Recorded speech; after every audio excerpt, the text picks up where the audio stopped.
Choke, no joke. Yeah. It's choke, no joke. Let's go. Choke, no joke. Chicken choke, no joke. Choke, no joke. Niggas choke, no joke. Choke, no joke. Yeah. It's choke, no joke. Let's go. Choke, no joke. Chicken choke, no joke.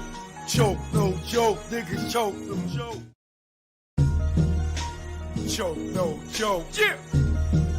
It's choke, no joke. Let's go. Choke, no joke. Chicken choke, no joke. Choke, no joke. Niggas choke, no joke. Choke, no joke. Yeah. It's choke, no joke. Let's go.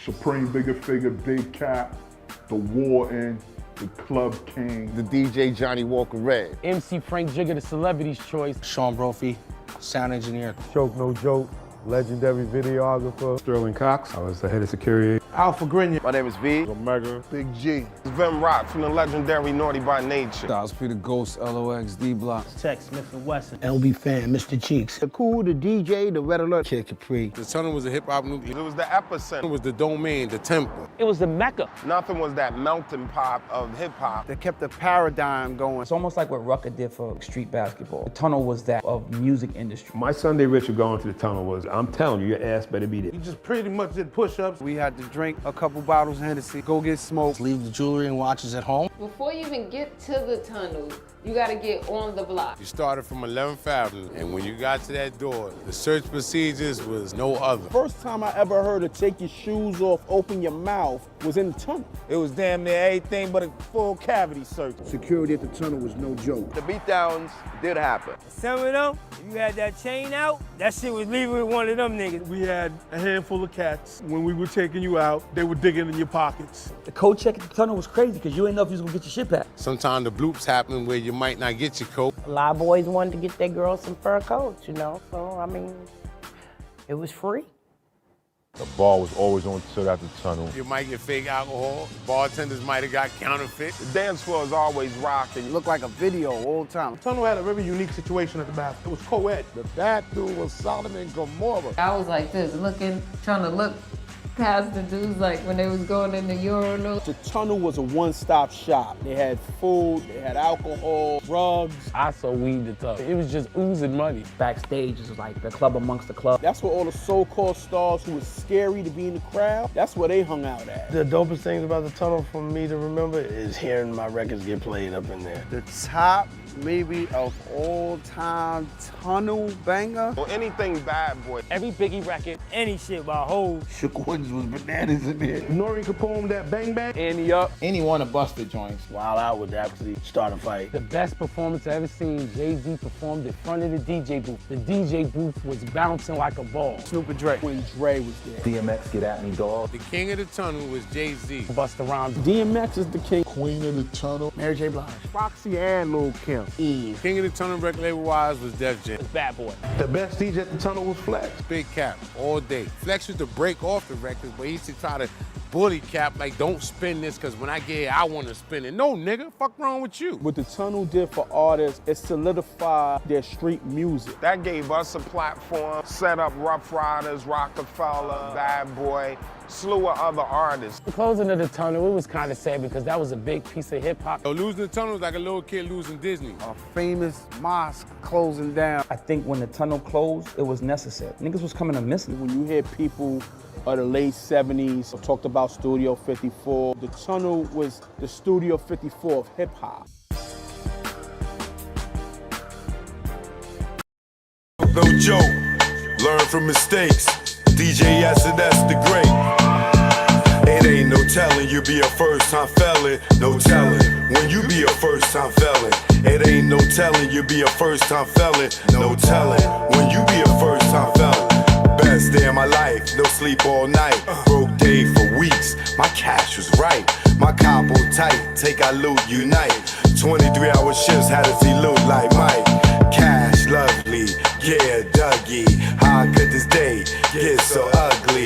Wifey bout to pop like some bubbly. Yo, through those 9 months, you really bug me.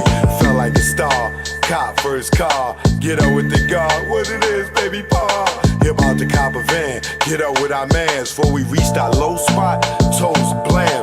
Unaware what happened, discussing the clapping. It wasn't loud, ain't shit gonna happen. Me being stupid, instead of getting they moving, this nigga kept chefing like the woo one. Then we heard a knock, no one knew of this spot. 6 niggas in the spot, 6 niggas not. Ain't no telling you be a first time felon. No telling when you be a first time felon. It ain't no telling you be a first time felon. No telling when you be a first time felon. It ain't no telling you be a first time felon. No telling when you be a first time felon. I'm in the precinct all damn even. This good cop, bad cop shit got me steaming. No, I was caught, I ain't give a fuck. Had jokes like the usual suspects line up. Book times up, came back fuck. Shirt wrinkled up, my pigs roughed me up. Time's up, heard them clink of the cuffs. Niggas was so deep they had to call on the bus. Everybody that checks outside waiting on us like ghetto celebs. Our cells ain't plush. 5 in the book and gave a whooping. He never forget, they gotta be split.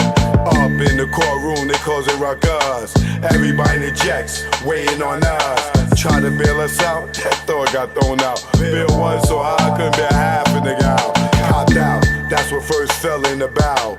Back on the bus, Rikers the row. Wifey in the courtroom crying out. We love y'all with tears running in their mouth. It ain't no telling you be a first time felon. No telling when you be a first time felon. It ain't no telling you be a first time felon. No telling when you be a first time felon. Choke no joke, learn from mistakes. Keep chasing that paper, you gonna catch a case. DJ S&S the Great.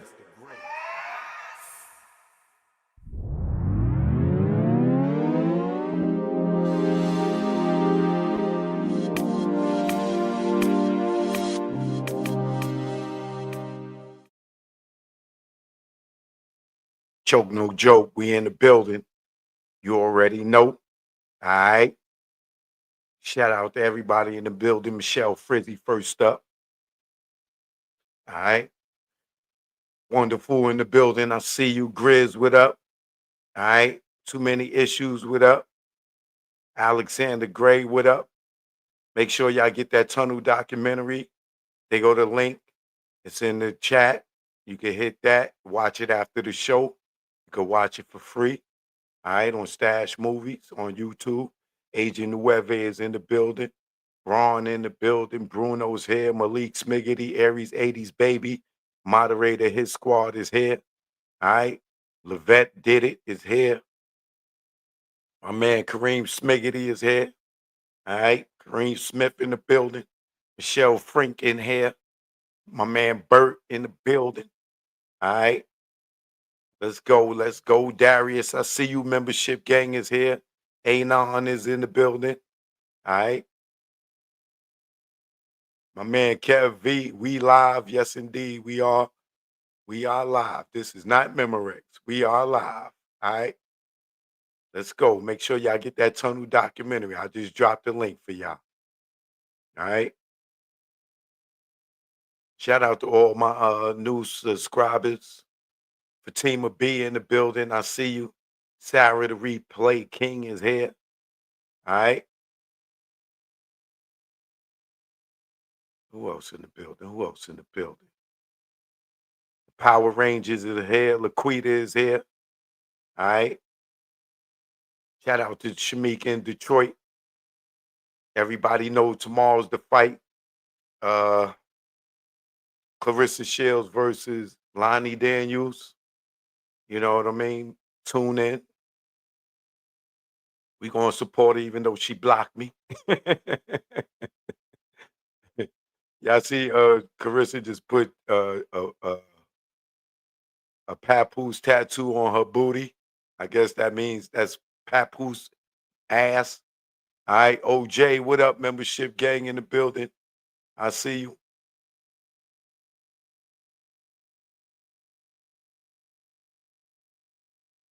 Papoose must be knocking it down. She went and got a tattoo on her booty that said Papoose. Yes, she did.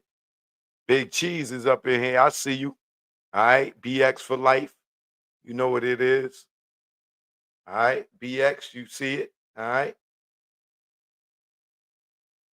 Shout out to all the United States American artists since Drake wanted to shit on us and talk about the UK rappers are better than American artists after we done built him up, after we done wrote his rhymes, after we done did features for him. So we are boycotting Drake's new project. Let him go over to the UK. Shout out to all my UK people. We got love for y'all. But Drake is trying to ish on us. You know what I'm saying?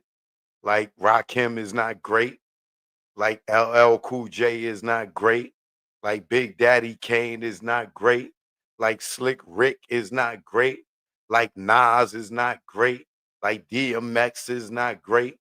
You sitting there saying all these artists and that the UK artists are better than our legends after we don't build you up, Drake, after we don't spent our money on you. Not this album, just because you mad because Kendrick whipped your A in that battle. You know what I'm saying? Now all of a sudden, you know, all the UK artists is better than the Nas's, the LLs, the Rakims, the Slick Ricks, the Public Enemies. Like, really? Really? The NWAs, after we done laid out the foundation from East Coast to West Coast to the North to the South to the Midwest. Really, Drake? Okay. And you got signed to an American label? Why you ain't go sign to a UK label? Like you saying they better than Lil Wayne and the Young Money signed you? Yo, baby, what's up with your man? Yo, Jay Prince, what's up with your man? Nobody, we boycotting Drake's album. Let's see how much sales he get in the UK over the weekend. It's garbage anyway. That new album is trash. The new single is trash.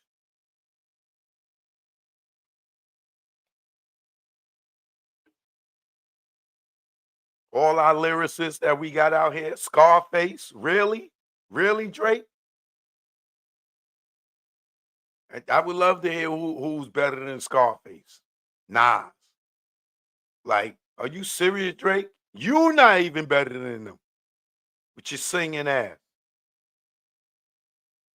Still got a lot of audacity to disrespect us and spit in our face after we done built this dude up and gave him a career. And all of you, the United States artists that wrote his lyrics.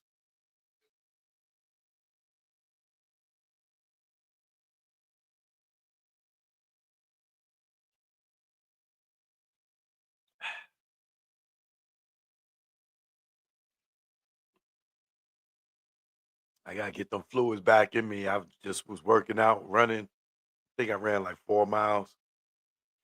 Did about 200 push-ups. And I was pouring, dripping with sweat. So I got to put these electrolytes back in my system. You know what I mean?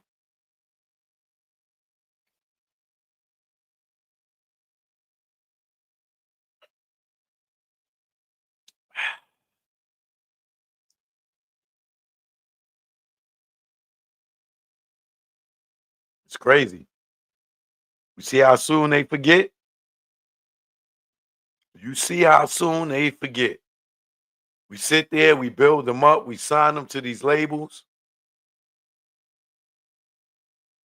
and they turn around and spit right in our face. So let him stay over in Canada and sell his records.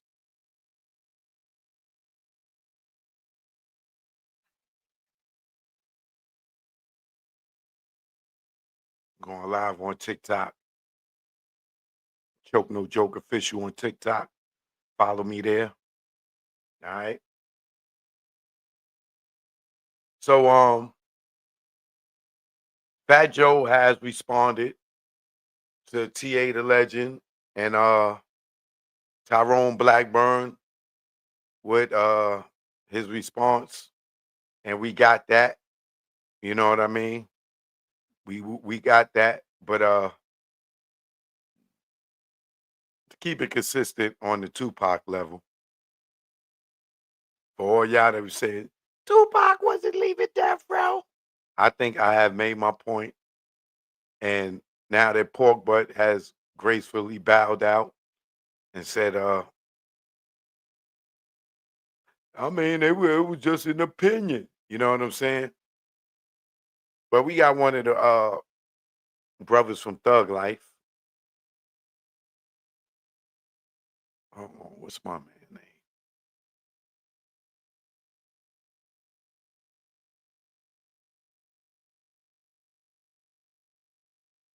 My man Macadocious, right?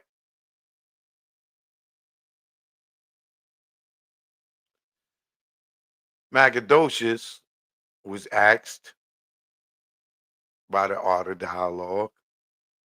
Shout out to the Art of Dialogue.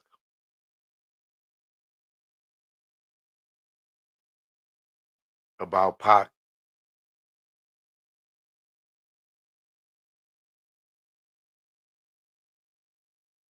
leaving Death Row.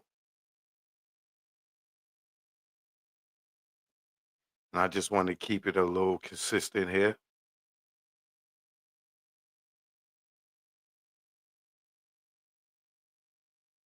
Then we're going to get right into this Fat Joe paperwork, which it's skimming through it. It looked like Fat Joe done threw Rich the Player and and Pistol Pete under the bus. Like, he ain't going to jail for them. He just letting it know. He letting y'all know. Y'all about to see it. But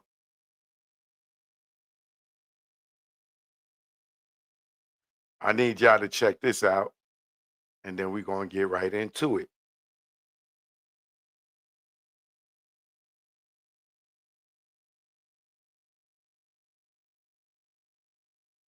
Since they saying only the women is saying that Pac was leaving Death Row, I had to bring on the fella to let y'all know. Okay? Ramona, good looking. Appreciate the support, my love. Thank you very much.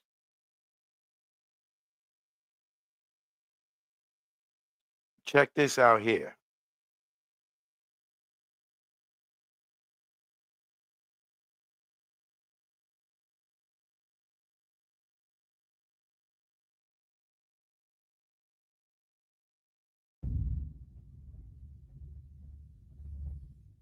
When Pac was in jail, right, did he stay in contact with you in Thug Life? Did he tell y'all that he was about to sign with Suge Knight before he made it official? Pac just wanted to get out of jail, bro. Pac, I'm gonna be honest with you. I just watched my bro Warren G. Shout out to Warren G, man. That's my brother for life. I watched his interview on Big Boy today, and he was speaking on how he was ready to bail Pac out of jail. See, little shit like that. If he could have beat Suge to the punch and got Pac out, and he didn't want nothing from Pac. You feel me? If he could have got Pac out without him having to end up on death row, it would have been a different outcome. And yes, I do believe once Pac got on death row, shit went left. You feel me? Because again, see, you got to understand, Pac never had no home, bro, no place he could really call home. He moved around so much as a youngster from New York to Baltimore to the Bay Area. He never had no real day ones that he came up with and he could call his real homies. When that nigga was shouting out Kato, rest in peace to Kato and Mental and all, he just had met them niggas. But if you listen to the song, you'll think he knew him his whole life. Them was psych homies. Them niggas was from IBC, rest in peace, psych hood. You feel me? But Pac took that on as his own homies because he never had no homies like that. He never really lost no homies in gang banging like that. So that's all he could relate to. So I say that to say this. When he got with Death Row, it's like you said, he was loyal almost to a fault. Like, okay, this is my new home. These my new brothers. And I'm finna ride with these niggas to the fullest. Matter of fact, fuck this MOB, nigga. You feel me? Like, to that point, I was just like, this nigga going crazy. I know, and I was locked up at this time. Niggas was telling me while I was in jail, nigga, you know your boy, nigga, claiming the mob, nigga. Woo. I said, no, he nigga, the pocket ain't banging, nigga, you crazy, nigga. I still couldn't believe it to this day, my nigga. You feel me? Because I never knew him like to do no shit like that, but I knew him to be loyal. So, yeah, once he got with Death Row, he was with whatever them niggas was with at the time until he was ready to leave that motherfucker. When he wasn't getting his fucking royalties and getting his money and finding out, you know, he wasn't getting paid like he was supposed to. He was ready to shake that shit. Ready to blow the motherfucker up. You know what I mean? But while he was there, he was loyal. While I'm in the club with you, I'm loyal with you, bro. Ain't anybody fuck with you, nigga. We gonna get down. We gonna die in this motherfucker together. Cause I'm not gonna run. I'm not gonna leave you. So that was Pac Hart. You know what I mean? So you feel like Pac was leaving Death Row? Yeah, fuck yeah, he was gonna leave him. He was finna shake that. They was finna shake that label, bro, because he wasn't getting, he wanted his royalty statements. He wanted to see where his money was at. And they wasn't showing him where his bread was coming from. All that house and all, Afeni, rest in peace, she had to sue for all that shit, bro. He didn't own none of that. The house, cars, none of that. You know what I'm saying? So at the time, he completed his obligation. He fulfilled his obligations to Death Row, the 3 albums. All Eyes on Me, double CD, Machiavelli. That's 3. Okay, I'm out of here, bro. I'm ready to go back and do Out the Gutter Records. That was his own shit, his own subsidiary label, and probably went right through Interscope again, ready to do his own shit. But niggas wasn't trying to let him go, bro. You feel me? So he was hot about that shit. You know, he only got on Death Row to get out of jail, bro. Why would you, if you got your own subsidiary label, why would you go sign with another subsidiary label up under the same imprint that you already signed to Out the Gutter Interscope? That he had Thug Life coming through, all his solo records coming through. You feel me? You're not gonna do that. He did that shit because that was part of the obligation for Suge getting him out of jail.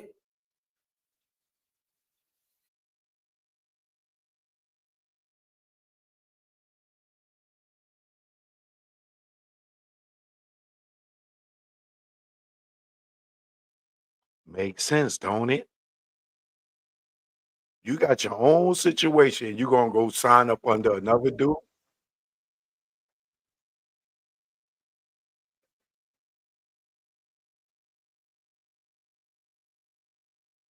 Okay. You heard that, right? He was trying to leave and they was not trying to let him. You did hear that part, didn't you? You heard that part, did you? So if you think that they knew he was leaving and they wasn't trying to let him leave,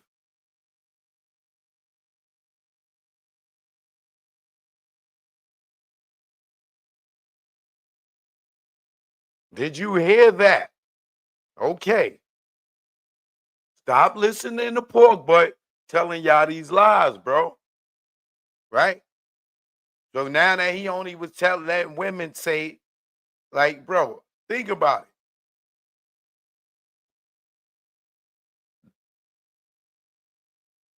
He fulfilled his obligation. You think Pac wanted to be a worker and he a boss himself? Don't you know he was putting out his own stuff before he went to jail? Me Against the World was #1 before he got over there and did that deal with Death Row to get out of jail. He had the #1 album when he went to jail. He done put out Thug Life already. Before Me Against the World, it was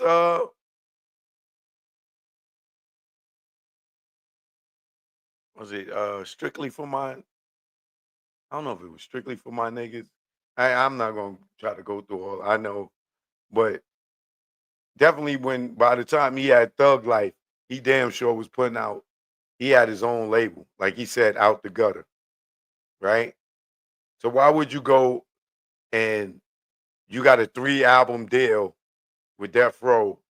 Why would you keep uh, working for Death Row when you fulfilled your commitment? Your commitment was you only did that deal to get out of jail because they put up the money and that was their way to get their money back. All Eyes on Me sold 10 million albums. It went diamond. They got their bread back. 1 million albums back then grossed $20 million. So you times that times 10. And today, they nigga done sold over 70, probably 100 million records. But y'all keep listening to the Dirty Pig. And at least the Dirty Pig is telling y'all the truth. Death Row East was not Tupac's. That wasn't his label. That was Suge's label. And why would you go and y'all talking about, oh, he was going to distribute it through Death Row. Death Row is not no distribution company. That's not no parent company. That's an imprint on Interscope.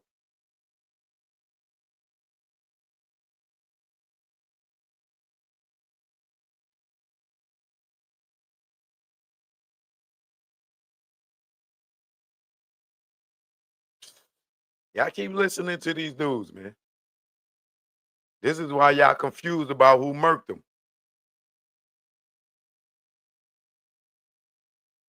But shout out to Macadocious. Shout out to the Art of Dialogue. All right? Let's keep it moving. The boy Fat Joe is back. Fat Joe, aka Joe Cap. The dude that robbed his whole goddamn gymnasium with a water gun.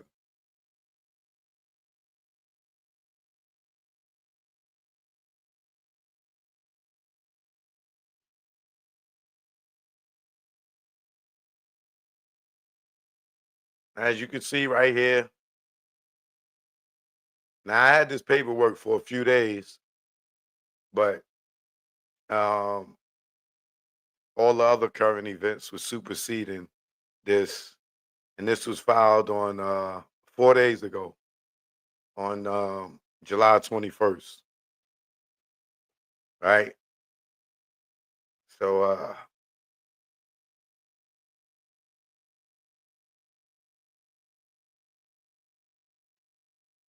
we're gonna get in this. Let me get a Fat Joe image up here. Shout out to Jada Kiss. Thank you for letting us know when Joe is capping. Your reactions be the funniest. I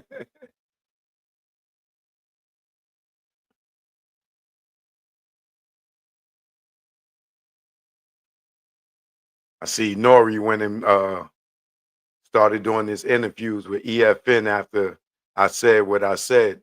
He running on around doing a press tour for Drink Champs, leaving my man EFN out of it. But now he got my man EFN down with the interviews. There ain't no Drink Champs without EFN. And for y'all that asking me, do I get offended when they say I'm not in the top 3 podcasts? I'm in the top 3 of the niggas that ain't sell a soul. They wasn't talking about the niggas that didn't sell a soul. They was talking about the top 3 podcasts of the niggas that was down with the gay boule and the niggas that worship the devil. They wasn't talking about the real one.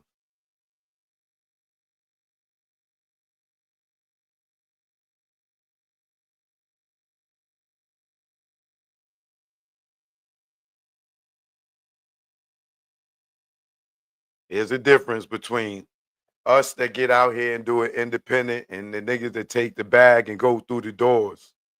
All right. I'm in the top 3 of the real independent ones. The niggas that ain't sell their soul and give up their booty hole or their jaws to be amongst the sucker niggas. All right. So that's your answer.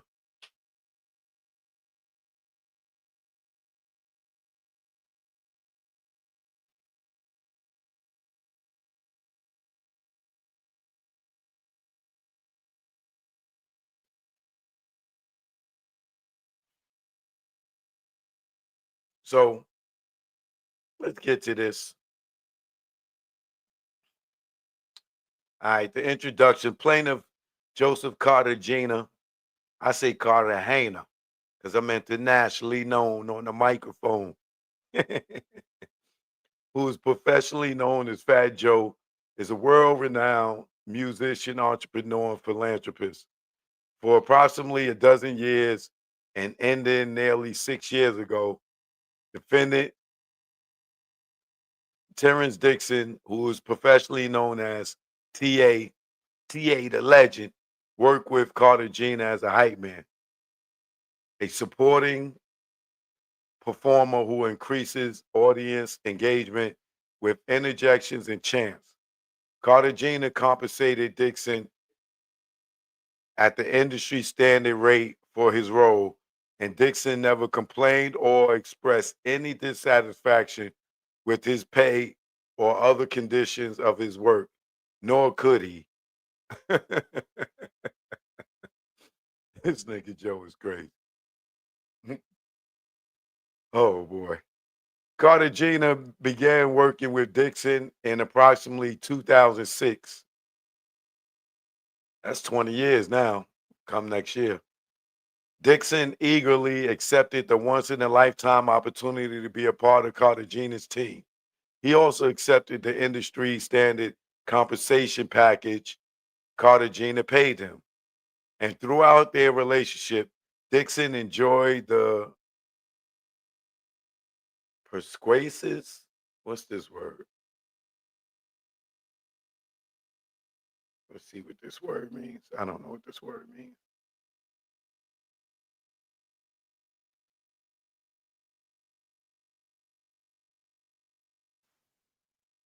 Perquisite, meaning, oh, the perks. A thing regarded as a special right or privilege enjoyed as a result of one's position. Perquisite. Dixon enjoyed the perquisite of touring, luxurious travel, and other fringe benefits of being part of a world renowned musician's team. The relationship ended amicably in 2019, and Dixon never raised any issues or sought any additional compensation over these past 6 years. Did something changed? In an obvious money grab all these years later, Dixon claims that he should have been paid more. He claims falsely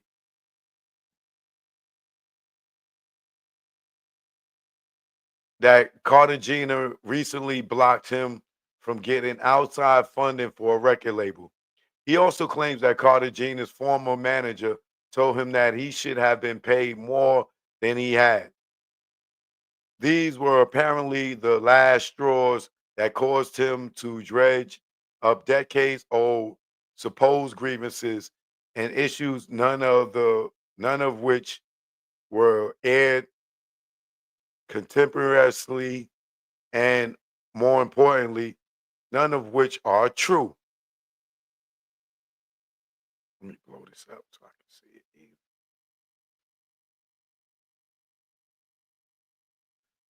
Thus, instead of speaking to Carter Jr. about his post hoc grievances, Dixon made a countless posts on social media containing a torrent of wholly fabricated, grotesque, and scandalous allegations, accusing Carter Jr. of unspeakable acts such as pedophilia, statutory rape, and sexual assault.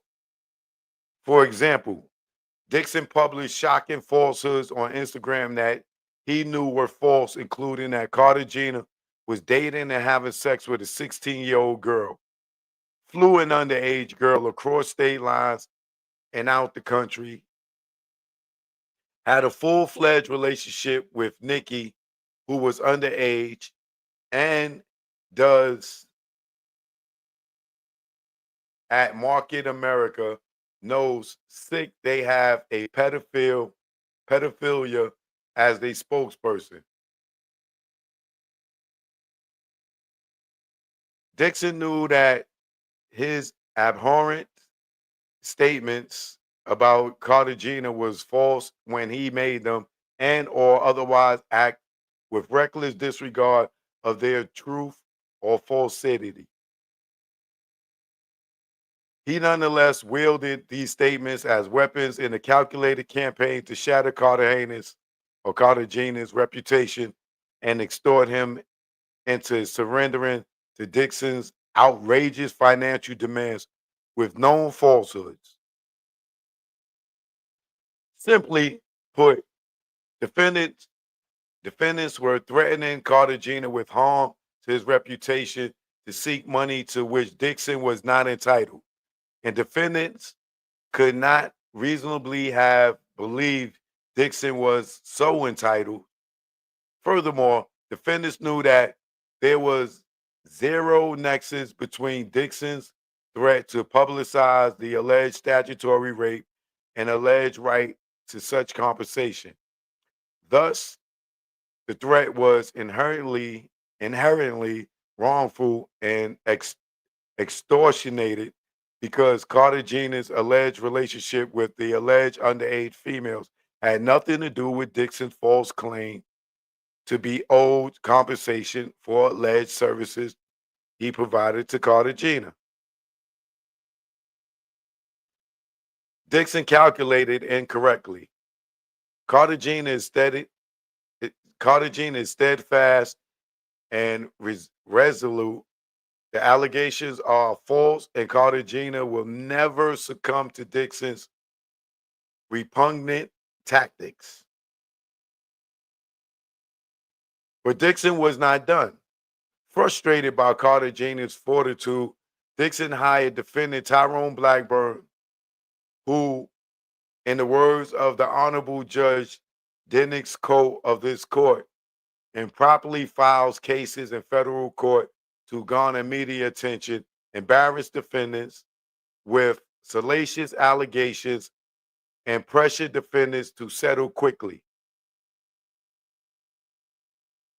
And they use Zanzorski versus Fisher, number 23, with a bunch of numbers attached as an Exhibit A here too. And just a few months ago, the Honorable Judge Paul Odeking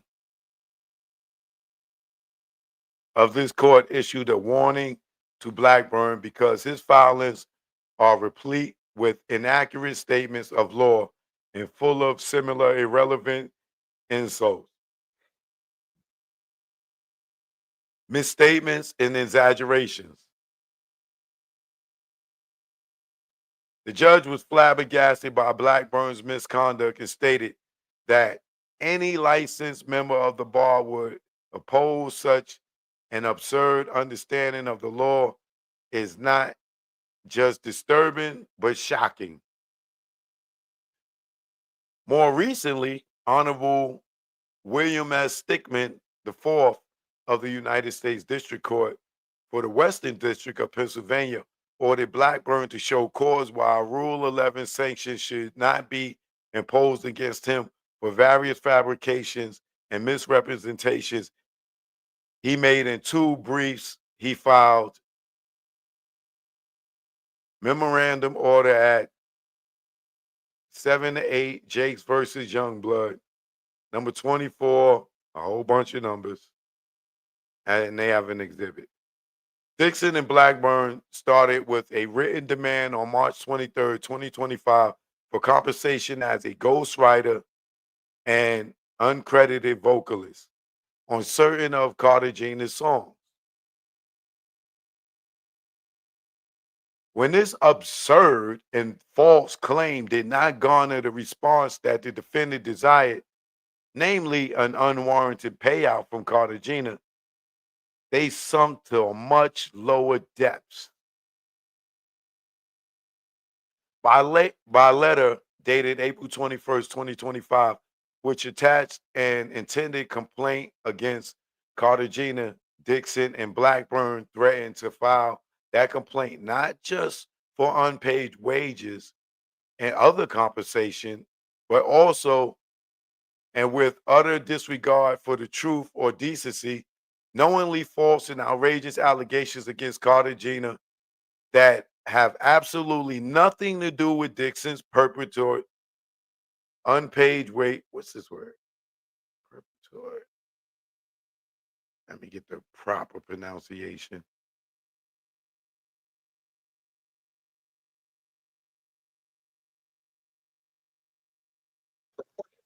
Purported, meaning apparent or stated to be true, though not necessarily so. Alleged. Purported. Purported unpaid wages, including unspeakable acts such as statutory rape, forced labor, sex trafficking, and fraud. To the contrary, Dixon and Blackburn's allegations concern third parties that Blackburn admitted are not his clients.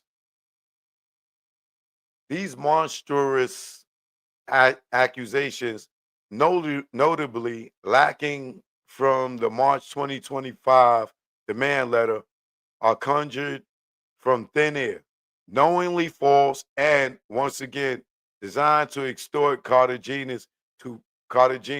to pay Dixon and Blackburn's outrageous financial demands. Blackburn also made knowingly false statements during calls with Cartagena's counsel that personally verified all allegations and had been spoken with critical witnesses, including one of the alleged minors, who have denied speaking to Blackburn.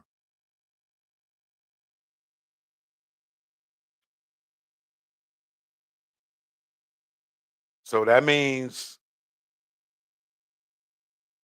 that these minors do exist.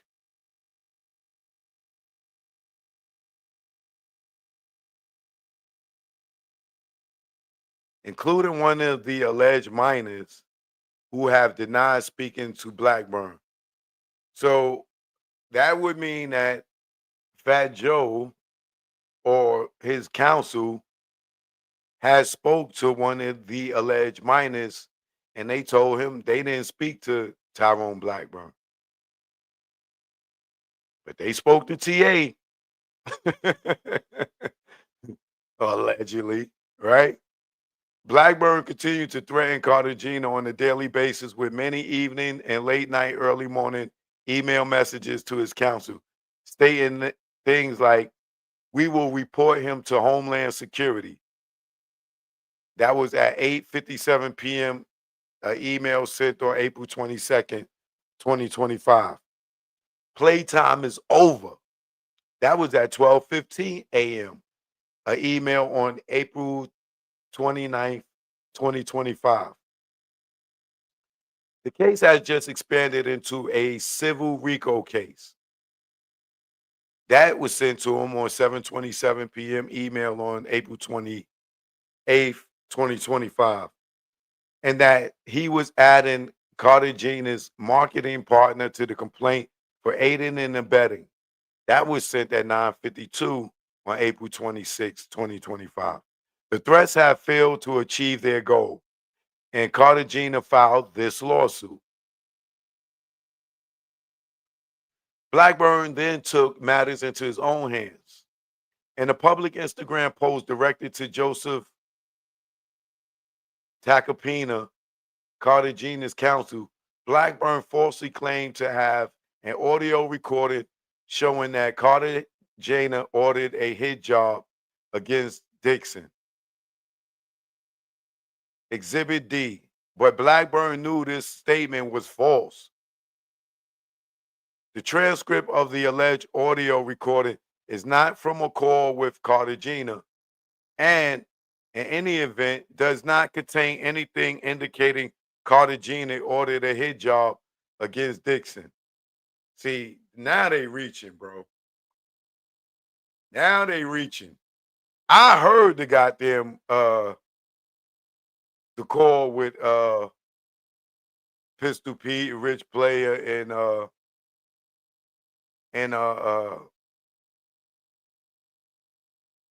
Percy. I heard that myself. Now, I'm not gonna say that they well, you know what? I ain't gonna get involved in that. But I heard that phone call. And everything that was in that in TA's complaint was said in that phone call. And why would Rich Player and Pistol Pete be wanting to do something to TA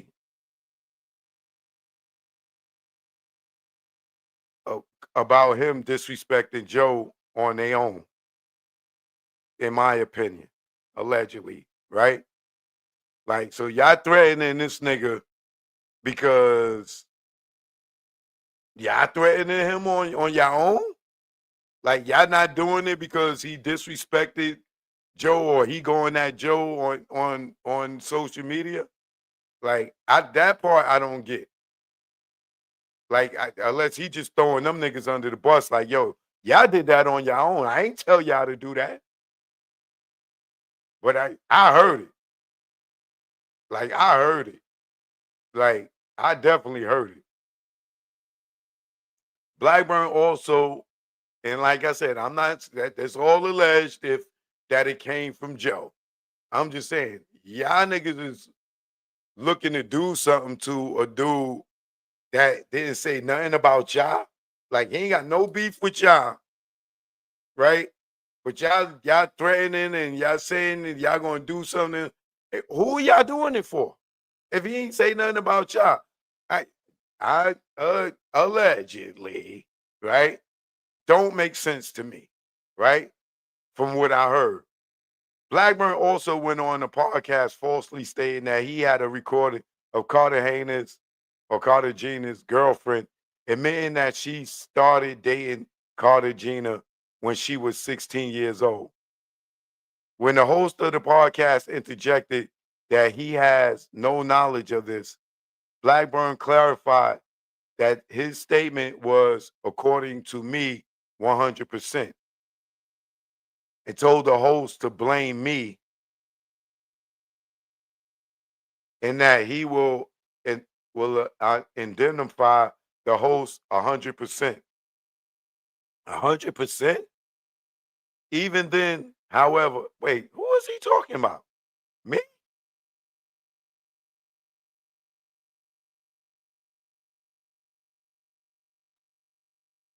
What? Is this the interview that I did with him and he talking about?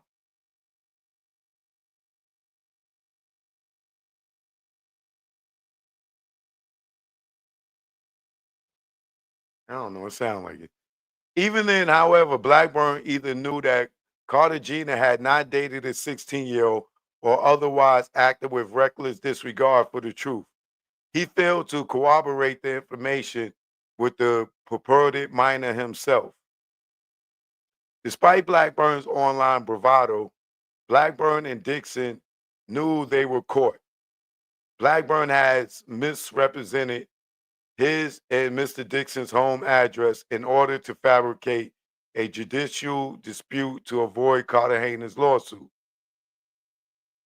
Blackburn even attempted to evade service of process by abruptly reversing his vehicle and injuring one of the process servers. Blackburn was arrested on June 25th, 2025, and charged with felony assault for hitting the process server with a car. Most recently,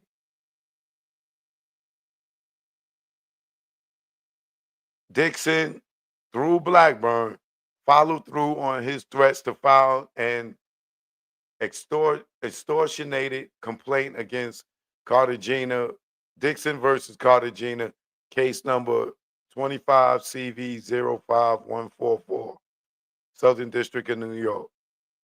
Dixon's complaint largely mirrored the draft complaint Blackburn previously sent to Cartagena's counsel, but also alleged a sweeping and frivolous RICO claim against Cartagena and several other individuals and entities affiliated with Cartagena, including Roc Nation.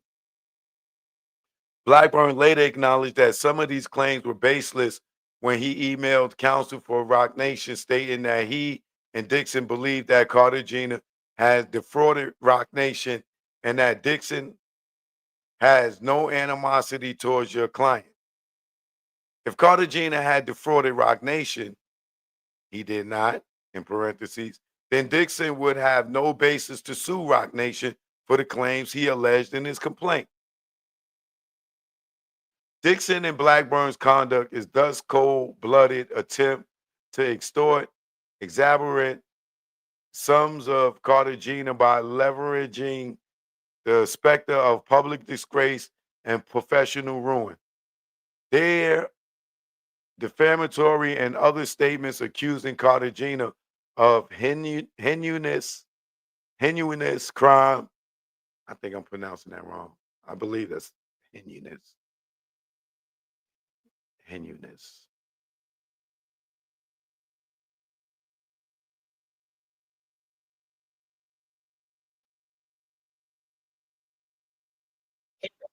Heinous, my bad. Of a person or wrongful act, especially a crime, utterly odious or wicked.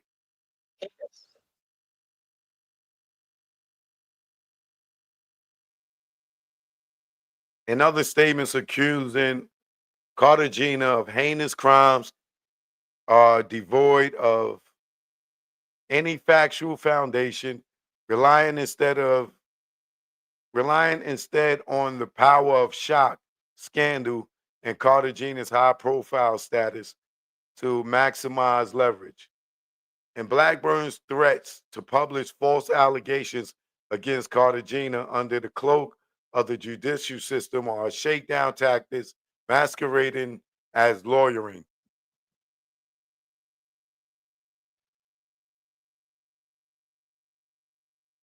And are entirely consistent with the Judge Code statement above. Cartagena thus brings this lawsuit in the pursuit of justice and to shut down Dixon's and Blackburn's predatory plot built entirely on lies to destroy Cartagena's reputation and business for profit. Moreover, defendants' conduct described herein establishes that they acted with wanton or wanton.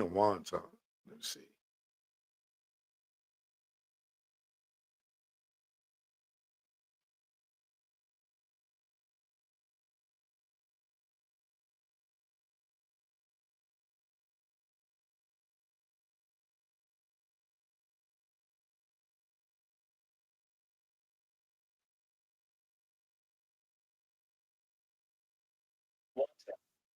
Wanton.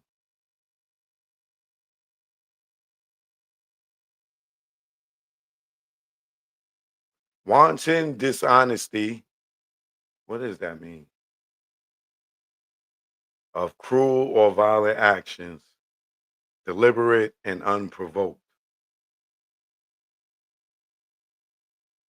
Moreover, defendant's conduct describes herein establishes that they acted with wanton dishonesty and with clear criminal indifference to their civil obligations. They made knowingly false statements about Cartagena and supported those statements with knowingly false evidence, all in an attempt to criminally extort and blackmail Cartagena into paying them money Dixon and Blackburn knew they were not owed. Hence, punitive damages should be awarded here.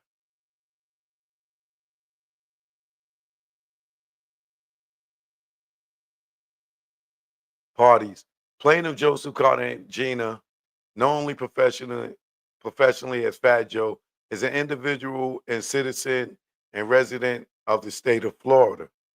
Defendant Terrence Dixon, known professionally as TA, is an individual and citizen and resident of the state of New York. Defendant Tyrone Blackburn is an attorney and resident of the state of New York. He is the principal of his eponymous law firm. Eponymous. I don't know what that word means.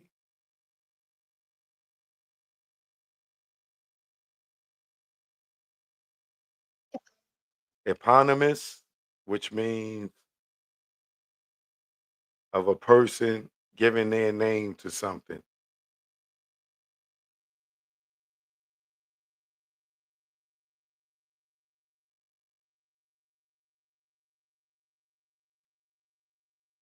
He is the principal of a eponymous law firm, Defendant T.A. Blackburn Law, PLLC.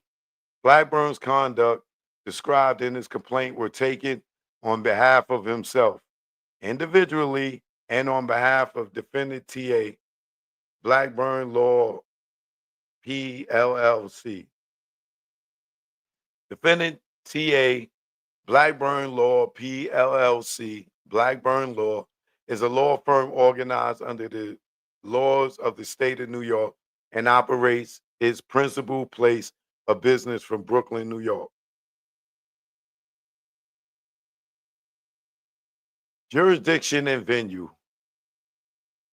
The court has subject matter jurisdiction under 28 U.S.C. 1332 because the matter in the controversy exceeds the sum or value of $75,000, exclusive of interest and costs, and is between citizens of different states. Cartagena is a citizen of the state of Florida. Dixon and Blackburn are citizens of the state of New York. Blackburn is the sole member of Blackburn Law, which is a law firm organized under the laws of the state of New York. Blackburn Law is thus a citizen of the state of New York because its sole member, Blackburn, is a citizen of the state of New York. This court has personal jurisdiction over Dixon, Blackburn, and Blackburn Law because they are citizens and reside in the state of New York. The venue in this district is appropriate under 28 U.S.C. 1391 because Dixon resides in the judicial district and a substantial part of the events or admissions giving rise to the claim herein occurred in that judicial district. Factual background. Cartagena is a native of the Bronx, New York. His music career began in the early 1990s and has spanned decades. He is known as one of the most influential figures in the rap industry.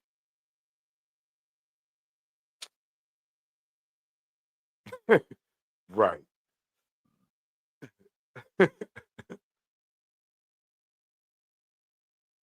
Cartagena has released 11 studio albums and 5 collaborative albums to much critical acclaim. He has sold over 1.5 million albums. That's it? God damn. That's nothing for 11 albums.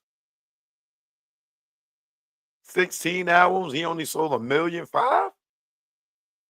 Damn. I know some artists that sold one album and sold more than that. He has won Billboard Latin Music Awards, Latin Dance Club Play Track of the Year, and has been nominated for 5 Grammy Awards. Cartagena is also a successful entrepreneur. He co-founded the clothing store FJ560, and launched his own sneaker line, FJ560.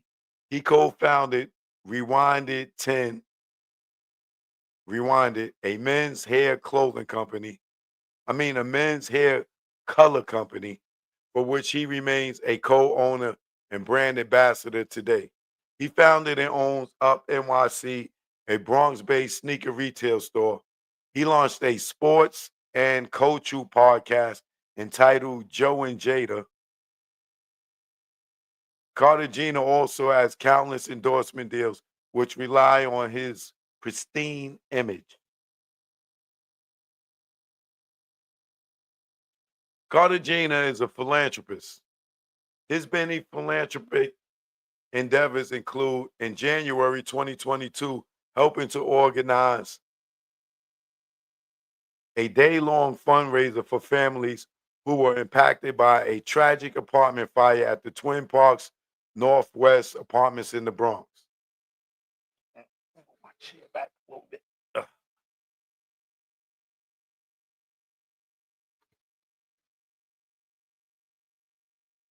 In late September 2023, Cartagena visited the Eagle Academy for Young Men in the Bronx and gifted unknowing students over 100,000 in brand new clothing to start the school year.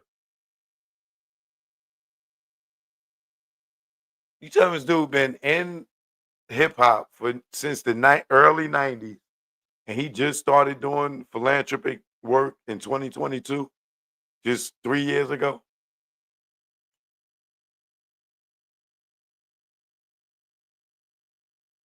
Cartagena frequently arranges speaking engagements at public schools and with politicians to promote a wide array of community-forward initiatives, including educational advancement in low-income areas and public health awareness. Cartagena has received numerous civic awards, including the Key to New York City and an honorary doctorate from Lehman College. He has a place on the Bronx Walk of Fame. Cartagena's biography with the Bronx Walk of Fame states that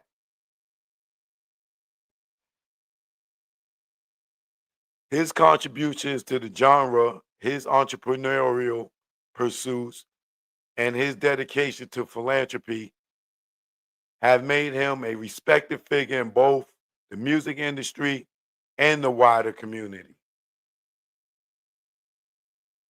After years of working together with Dixon, Dixon fabricates claims that Cartagena engaged in unspeakable acts, including pedophilia and rape.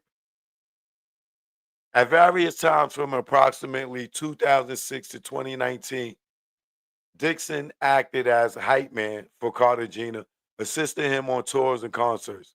In exchange for these services, Cartagena compensated Dixon at the industry standard rate.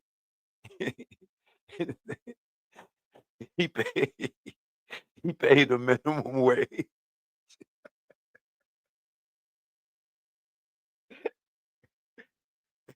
In other words, I paid the minimum wage, man.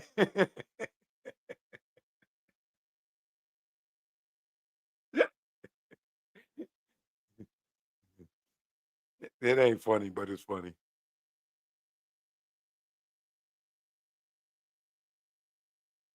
There is no standard minimum wage in the hip hop, bro. Like, that is hilarious, bro.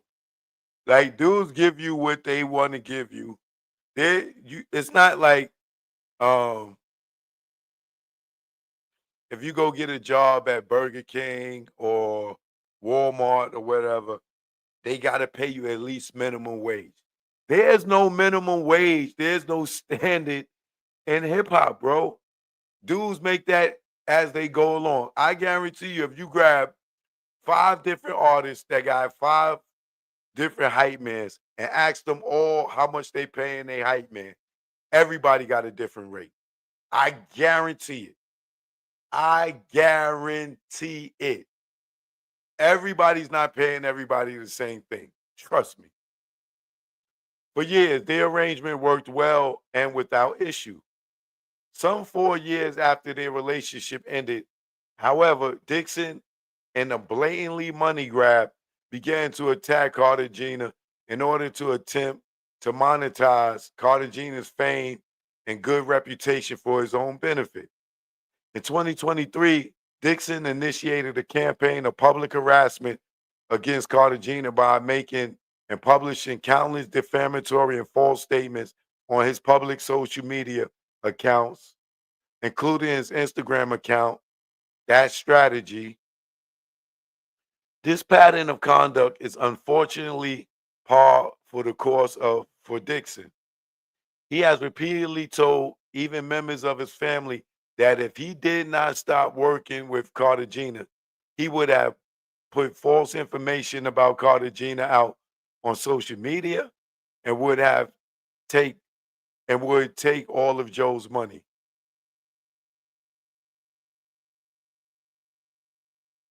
I don't understand that part. How he could do that.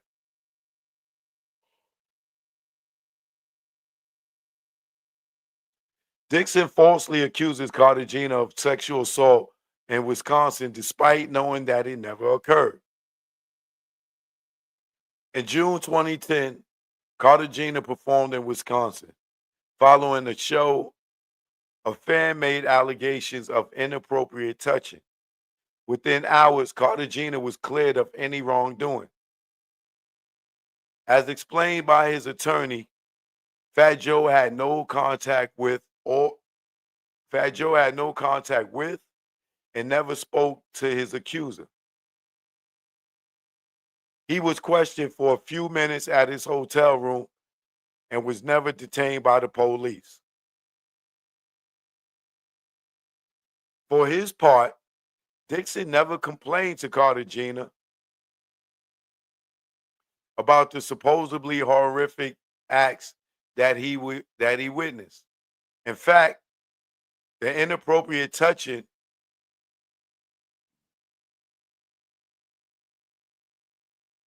allegation was made against Dixon, not Cartagena, which Dixon knew.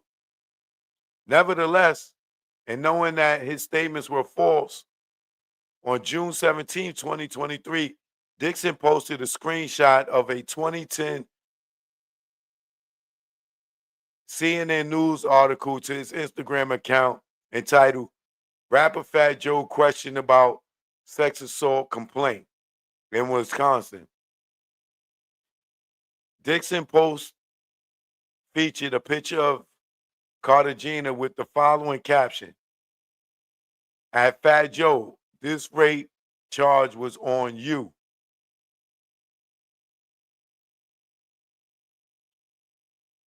I know the story and I will go into full detail. Exhibit E. Dixon accused Cartagena of rape later that day, posting, Fat Joe, Milwaukee was scary and it was your fault. Should I go into detail? Exhibit F. In October 2023, Dixon sent a series of extortionate WhatsApp messages to Cartagena's manager. Dixon sent manager a fake picture of a news headline. Fat Joe statutory rape victim revealed. Dixon threatened, this is what the newspaper is going to look like. Wow. His daughter is going to be real proud of him. I'm going to tag Jordan, Nike, CNN.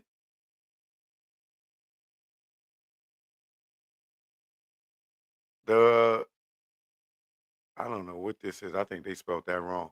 The WTHITE, the president and the vice president, every major outlet will have this now. Think about it. This is just one. Exhibit G. On the same day, Dixon obnoxiously warned, the countdown is on. Tell the fat man be smart. I warned him before. And that Joe got it effed up. I get it. I get it, Joe. Didn't get it yet. I'm the predator. Joe's the prey. Exhibit H. Infamous added. Dixon doubled down on his knowingly false allegations of sexual assault in December 2024 YouTube interview in which he falsely accused Cartagena of sexually assaulting a woman in Wisconsin by placing his hand up her skirt. Exhibit 1.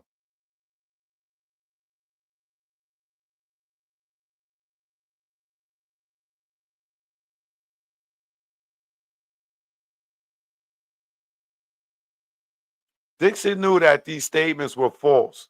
Cartagena never sexually assaulted anyone. Authorities never charged or detained Cartagena in connection with the allegations in Wisconsin and cleared him of any involvement shortly after speaking with him. Rather, Dixon attempted to resurrect a decade-plus old false allegation and headline to support his campaign of harassment and extortion.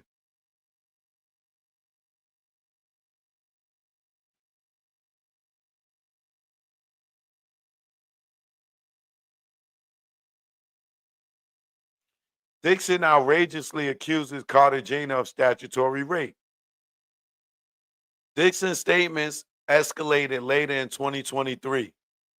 Despite to harm Cartagena, Dixon accused him of being a pedophile. These allegations were again false, which Dixon knew when he made them.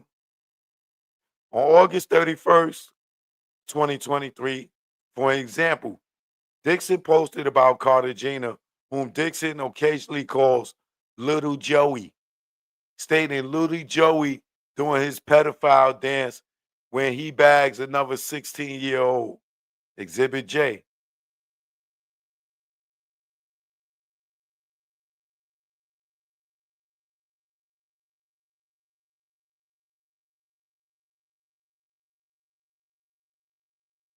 Similarly, on September 9th, 2023, Dixon posted another picture and stated, Little Joey Cap doing his pedophile dance.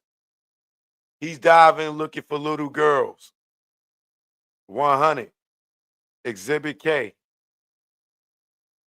On September 13th, 2023, Dixon posted, Fat Joe, you asked me, do I take any accountability? Yes, I do, for watching you mess with underage girls, but I was minding my business. Stop moving around in the streets like you wasn't messing with an underage girl. And you're a pedophile. Exhibit L. Dixon further attempted to tarnish Cartagena's professional reputation and connections by explicitly tagging Cartagena's business connections in his defamatory posts. For example, Cartagena is the president of Urban and Latino Development of Market America, a product brokerage and internet marketing company. On December 6, 2023, Dixon posted about Cartagena tagging Market America's Instagram account and writing, does Market America knows they have a pedophile as their spokesperson? Exhibit M.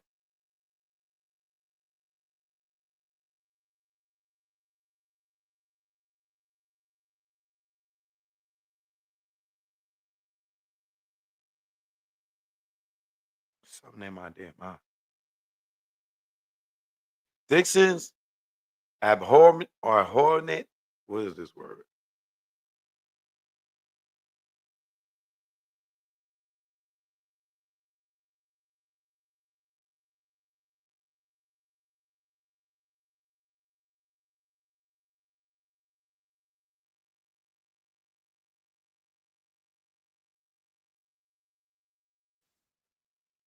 abhorrent, inspiring disgust and loathing, repugnant.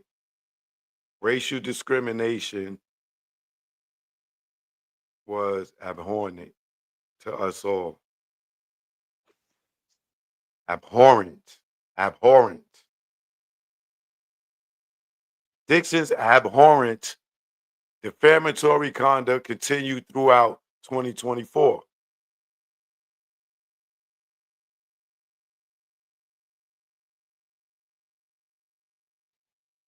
Then they show all the examples of the stuff that I just mentioned.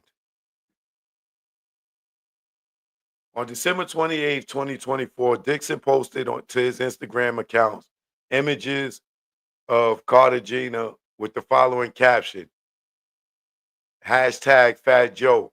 Milwaukee was scary. The girl wasn't lying. And this happened in Wisconsin. Joe was being a thirsty N-word and almost got us locked up for sexual assault.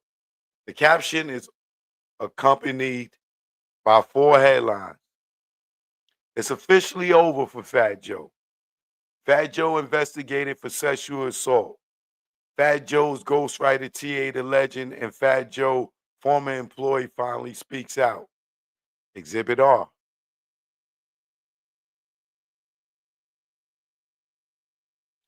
As noted above, Dixon knew that these statements were false.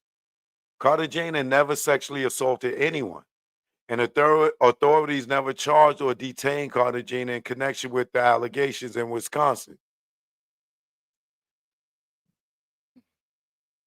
In fact, the police cleared him of any involvement shortly after speaking with him, and the allegations were made against Dixon, not Cartagena. Dixon knew all these claims regarding Cartagena committing sexual assaults. Why would the police even come and talk to him if he had nothing to do with it? That part I don't get. Dixon knew that all these claims regarding Cartagena committing sexual acts with underage girls were false because they were false, or otherwise acted with reckless disregard for the truth. Upon information and belief, neither Dixon nor Blackburn corroborated the ages of any of the women that they now claim engaged in sexual acts with Cartagena at the time they purportedly engaged in sexual acts with Cartagena.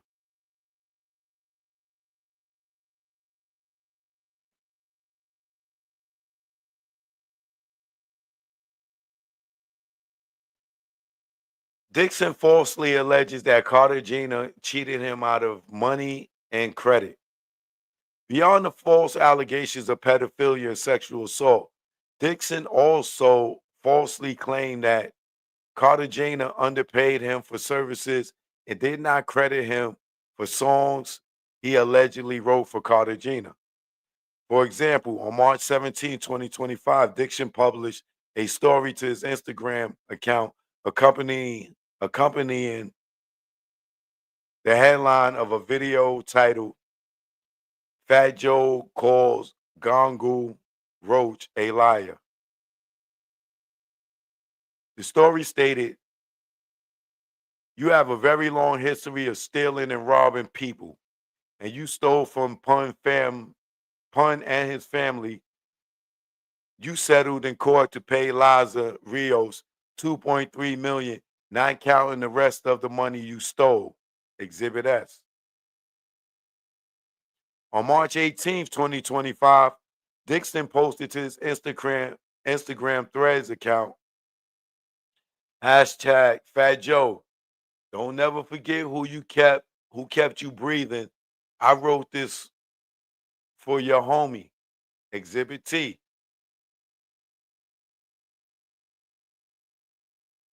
Dixon also published defamatory statements in an April 13th, 2025 interview on Off the Books podcast. On the podcast, Dixon falsely alleged that Cartagena underpaid him for his hype man services and did not credit him for songs he allegedly wrote for Cartagena. Exhibit U. Dixon knew that he was not underpaid and that he had no right to the credit. He had no right to the credit. He so desperately sought.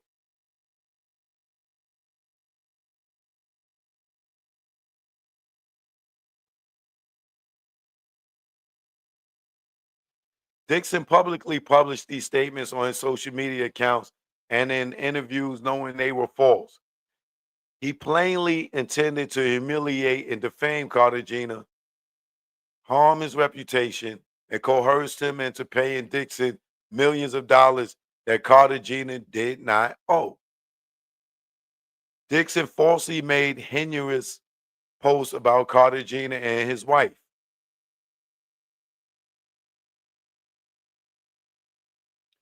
Dixon also attempted to pressure Cartagena by humiliating him and his wife.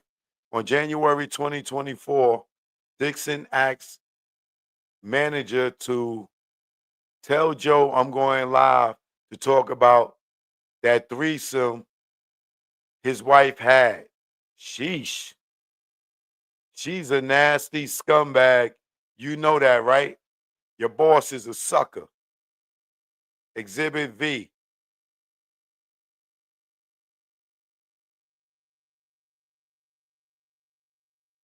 In another Instagram post, Dixon tagged Cartagena's wife and stated, "You really don't care that this safari grass back 3-inch pink slimy king jerk chicken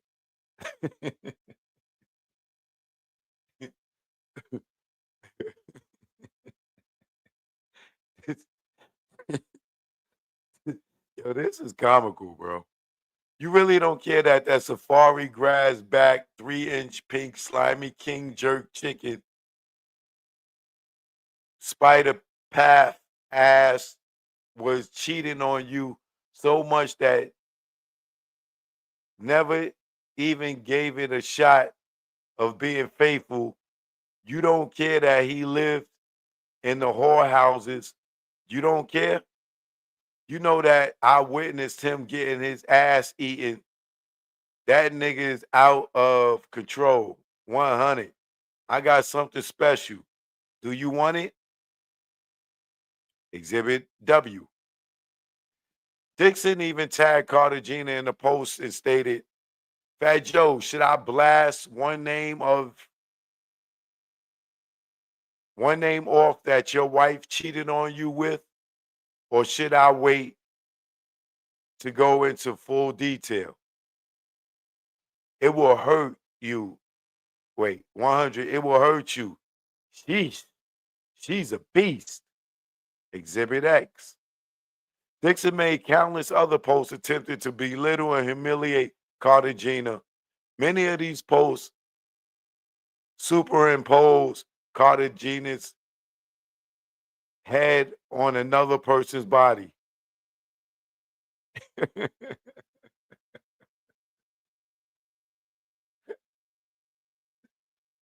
Yo, these niggas, yo, this is hilarious, bro.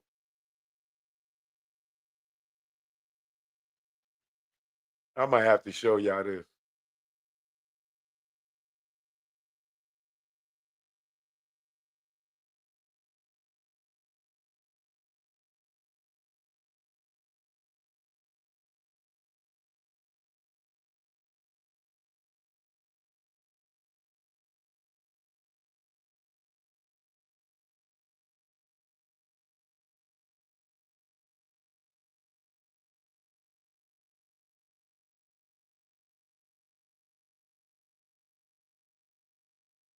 That's why you gotta be careful with your posts. They'll come back and they use it against you.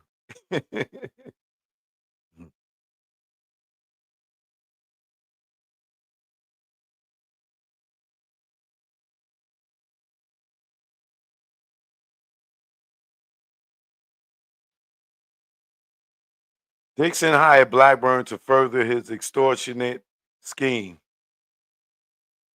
Hold on, let me take this down.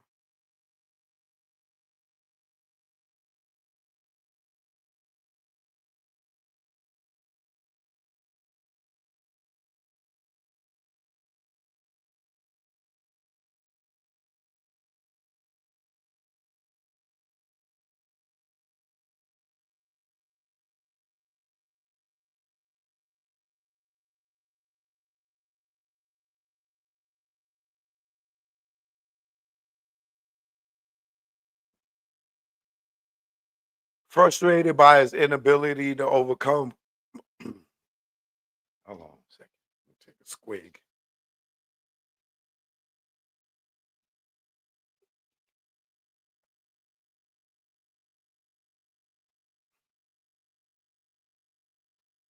Frustrated by his inability to overcome Cartagena's resolve, Dixon upped the ante by hiring Blackburn and Blackburn's law to shake Cartagena down. But Blackburn is no ordinary lawyer.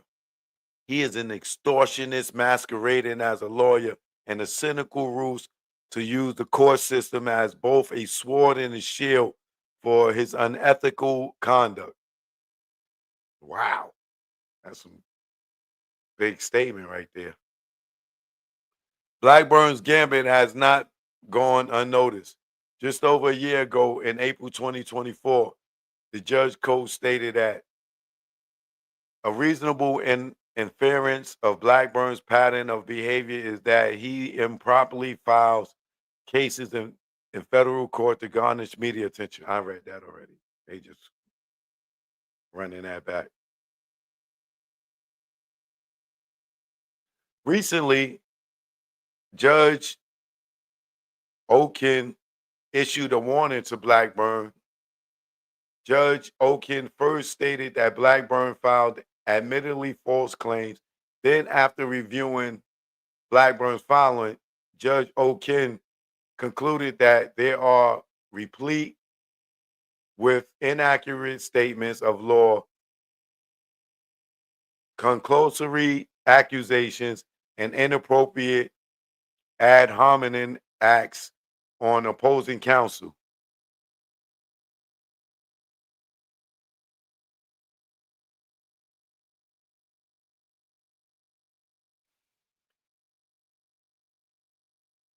And less than a month ago, a Pennsylvania district judge ordered Blackburn to show cause why rule. They running at it back again. All this is repeated.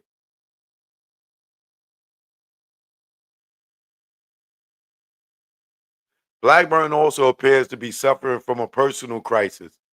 An investigation report of the East Orange Police Department provides that on April 7th, 2024, Blackburn's girlfriend's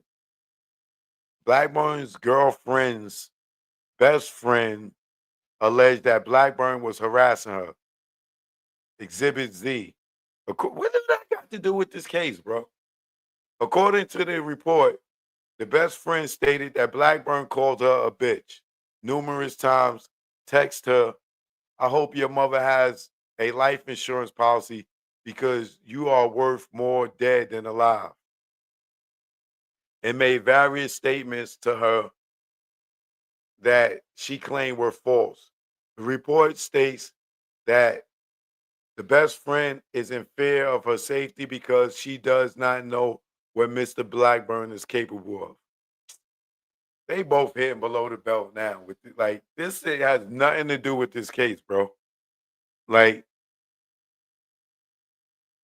nothing.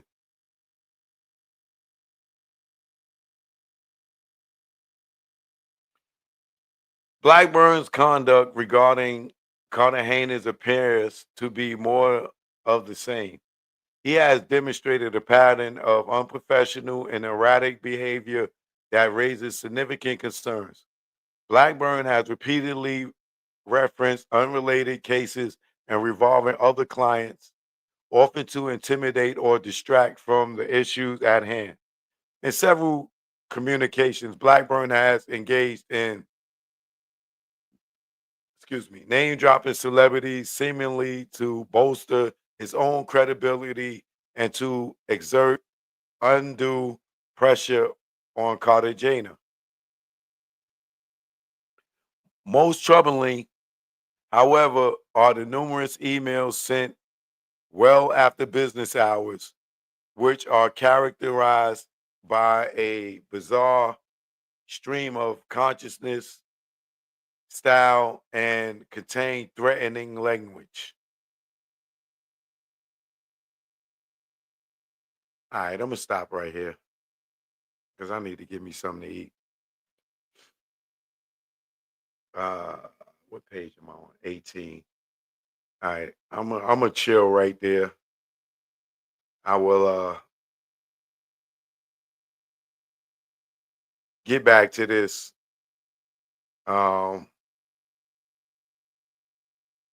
Maybe sometime tomorrow. But this I don't want to call it petty back and forth, but them shooting shots at each other and not sticking to the facts. I don't know what the call is. I'm very curious as to where this is going to go.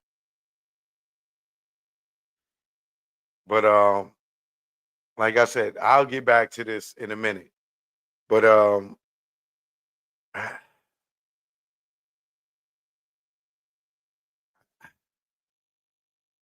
I don't know. I'll wait till I finish going through it all. But I cannot go through TA's lawsuit without going through Fat Joe's lawsuit because I'm fair. I have to be fair. You know what I'm saying? You know,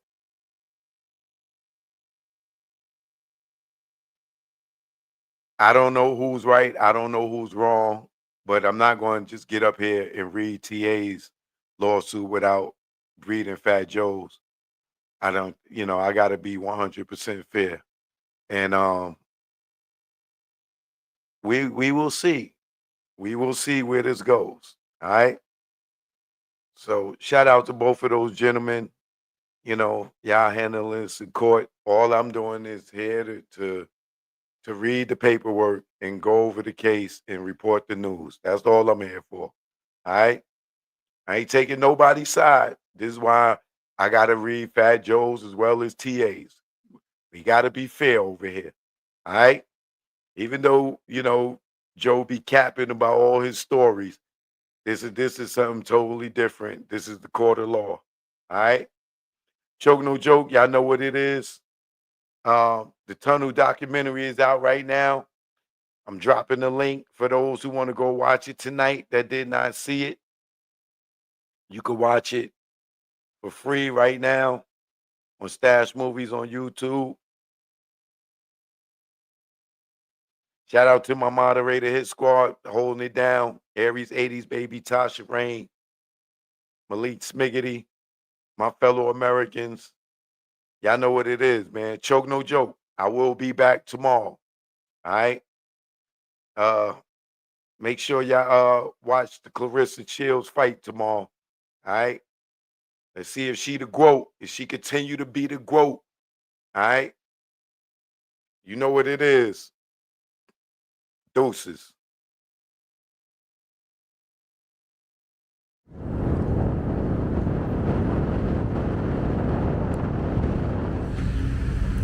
Choke no joke. Jack Brown. Yeah now. Choke no joke. Jack Brown. Yeah. This what ATL in New York sound like. Let's go. Y'all hating ass niggas, I see y'all. Show get busy, that's why I got the crown. Hate in the air, you clowns, I see the envy that you breathe. Jealousy.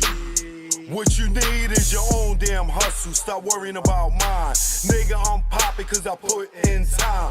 Came out modeling, camera in hand. Still get busy with the mic in hand. Streets pulled out, niggas got sprayed. Niggas turn on you when they see you get paid. The intimidation in your face. Where's the love? what's taking place. You want my gold and my ducats, cause my money overflowing out of buckets. Shot him in public, made people holler. Scar on his face for the money and the power. I'm the choker. Choker. The truth in the industry made me the choker. Choker. Choker. The truth in the industry made me the game had me fooled, got in, was young. Thought talent made you rich, damn was dumb. More to make, cake from crumbs. You gotta be sweet, G or native tongue. My heartbeat went into overload when Larry tried to turn me into a mole. Told me show my curly to the CEO. I didn't think it's funny, so his jaw hit the floor and grabbed that chair that broke his back.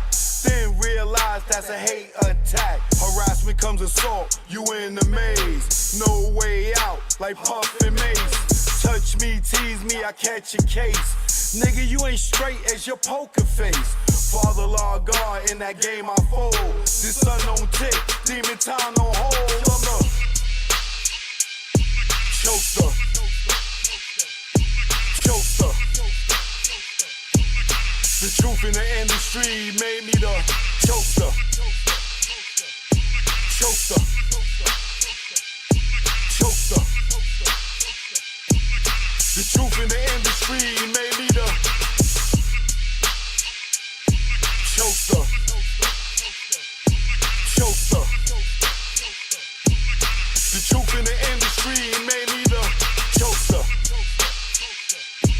Choker. On the ones and twos. Choker. What y'all want to do?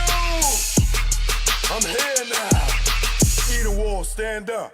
Shout out to the bomb squad.